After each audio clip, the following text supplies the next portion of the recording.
Hi, it's good to be with you. My name's Simon Smart and you're listening to Life and Faith from the Centre for Public Christianity. Michael Ware is an Australian journalist who spent years in Afghanistan and then Iraq working for Time and CNN. But Ware's not your average journalist. He spent time with insurgents in Iraq and with US troops in some of the heaviest and bloodiest fighting of the war. He once came very close to being beheaded by Al-Qaeda in Iraq. His film, Only the Dead, is out in cinemas now. This is a documentary that's not for the faint-hearted, or anyone under 18 actually, but it's a profound comment, not only on war itself, but on the human condition. Michael Ware, thanks so much for coming in. Mate, thank you very much for having me. And congratulations on the film. It's a powerful piece of work. I'm not sure I'd say I enjoyed it, but I was very glad to have seen it. Now I want to ask you first of all, how did a boy from Brisbane get attracted to the sort of world you ended up in as a journalist? That's very hard to say because, I never set out in life to become a journalist. I almost literally tripped over and fell into journalism. And I started at Brisbane's Courier Mail newspaper. And it was in 99-2000 when I had my first ever taste of a foreign story, where I was sent to East Timor for a few weeks to relieve a journalist who was already there. Well, that was enough for me. From that moment on, I knew there was no other kind of reporting that I wanted to do. So from there, I ended up at Time magazine. And like so many other people, after 9/11, my life changed forever. I was sent to Afghanistan for what was originally meant to be 3 weeks and turned into 13 months. And from Afghanistan, I ended up in Iraq for more than 7 years. This was an extraordinary experience, and you see this in the film, and also the way your kind of experience of it and the way it personally affected you is very much part of this film. But let's think about what your experience in Iraq and elsewhere has taught you about human nature. That's a great question, because there was human nature stripped bare for me almost each and every day. War is life lived very much to an extreme. And there you see the best and the worst of us. And even beyond that, you really find out who you are. Because when the bullets are flying in the air, there's nowhere to hide from yourself. I mean, each and every day, we all get through life by telling ourselves little lies, little white lies. I'm going to start training at the gym next week. I'm going to give up smoking. I'm going to do my taxes. But when you're on that front line, there are no lies. You really find out who you are, and you find out who the people around you are. I saw good men do evil, and I saw evil men do good. So really it was about seeing both of those things live inside the same person. That for me was part of the great revelation. You get a very strong sense in the film, especially of the darkness, though, yes, of the human heart. Yes. So you're someone who's pretty much alive to that idea. Joseph Conrad wrote about this very thing in the 1890s in The Heart of Darkness. The great American director, Francis Ford Coppola, took that story and turned it into an amazing feature film in 1979, Apocalypse Now. Well, what I discovered when I came home from Iraq and realised I had these hundreds of hours of tape, the story that was buried within those tapes was the story of The Heart of Darkness that I'd filmed accidentally. And so in the film, as you see me on a journey through the most hellish parts of the war, trying to find and to understand the man who created what we now call the Islamic State, part of the greatest discovery, if that's the way to describe it, that I did make was that heart of darkness dwelling even within myself. You also saw close hand some of the most brutal acts of al-Zarqawi's men. Yeah. Is that of a different order to what you're talking about here when you're saying the darkness in each of us? But you saw some pretty dreadful things. Yeah, I really did. Would you describe it as evil?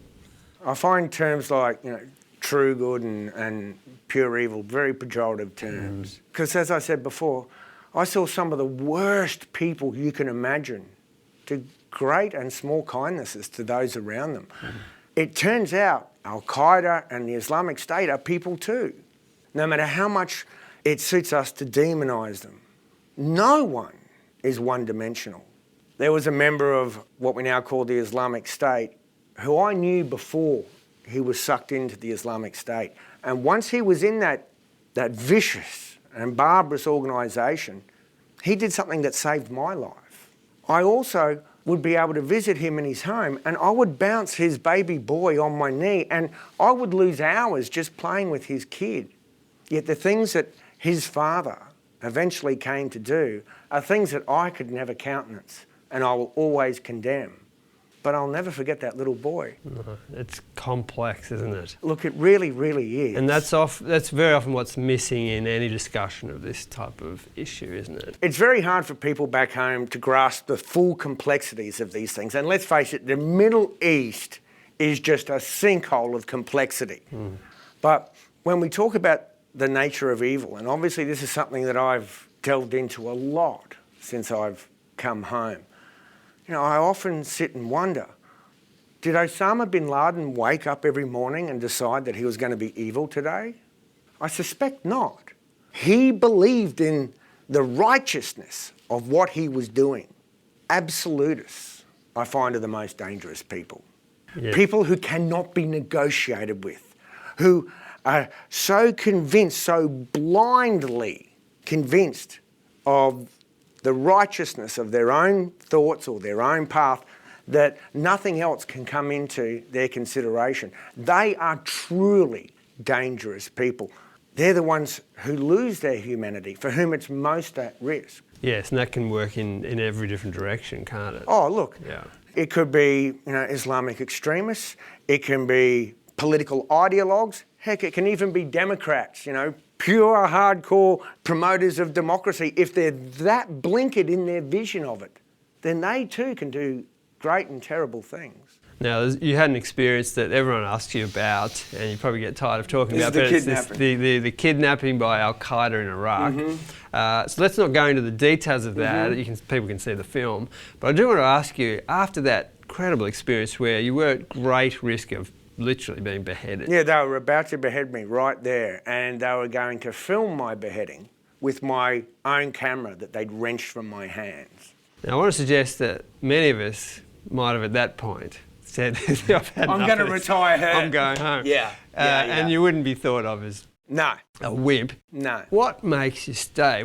Is it at the point, because that was early on, right? But I'd been there for a year and a half by that point. You stayed quite a long time after that. Yeah, I said Is it 5 that the years. kind of adrenaline of this thing gets you? Well, What is it? What compelled me to stay through that event and all the events that followed, because that wasn't, sadly, the only traumatic event I experienced. I felt compelled to finish telling the story. The story wasn't over. But also it was those around me. I couldn't leave, or the way I felt, abandon those around me. It was carrying the stories of the voiceless that mattered so much to me. Now, that could be the poor young American grunt on a terrible front line who was under attack day after day after day, or it could be the Iraqi kids who lived in the house next door.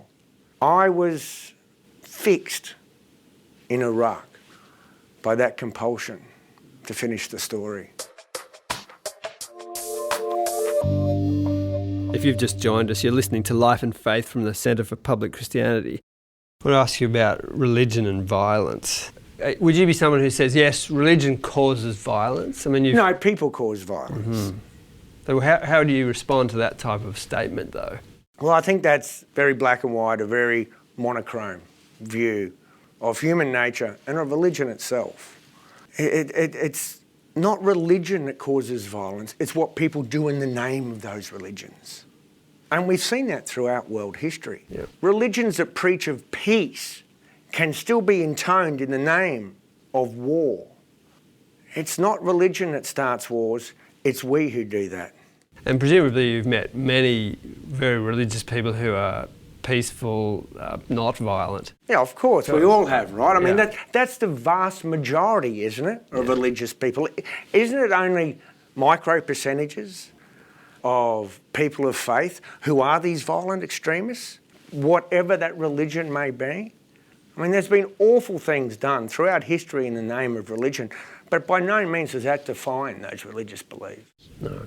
When you think about Syria and Iraq now, and then the violence that is at least touching other parts of the world that's coming out of there, what's your sense of where this is going? Are you fearful about the way it might proceed? Put it this way, the Islamic State has redrawn the borders of the Middle East right under the noses of the international community. The border between Iraq and Syria has been completely dissolved. These people have created a proto-state in which something like the population of the United Kingdom lives within the Islamic State's domain. They collect taxes, they pay teachers, they collect the rubbish, they provide electricity, and they do some of the most heinous and barbarous things.